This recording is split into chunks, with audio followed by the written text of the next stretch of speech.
My camera is not working for some reason. This will just be audio only. I don't have a lot of thoughts on the gospel reading where Christ is driven from the town after he says that no prophet is accepted in his own native place. I don't. I have to admit I don't understand the significance, like why a prophet is not accepted in his own native place. What exactly that means. Um, uh, but the first reading, the Old Testament reading, is um, very interesting. Like it's a story that has a lot more detail than some of them. That I find it interesting that Naaman is so desperate to get his leprosy cured, and he has such respect from his master that he says, "Oh yeah, I'm going to go visit this prophet in Israel because a slave girl told me that he would heal me." Um, and the humanity of the king who tears his garments because how am I supposed to heal a man of leprosy? This man is crazy. Um, right, that obviously he was not. The king was not credulous. He wasn't. Uh, he understands how ridiculous it is to think that you can just go, oh yeah, no, I have a holy man, come here and get cured like that. That's not normal.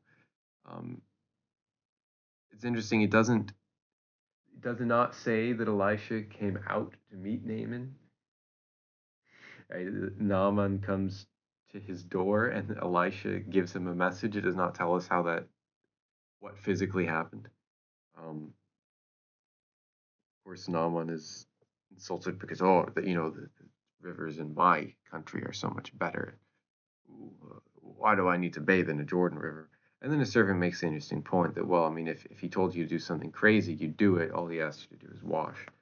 Um, there's obviously the fact that dipping in the river 7 times, that's baptism, whereby we receive the sevenfold Spirit of God.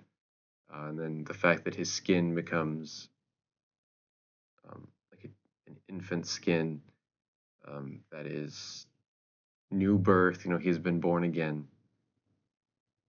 And then he moves from saying, well, the Lord is God to, oh, well, now I know that there's no Lord in all the earth except in Israel, which is interesting because the typical pagan response would be,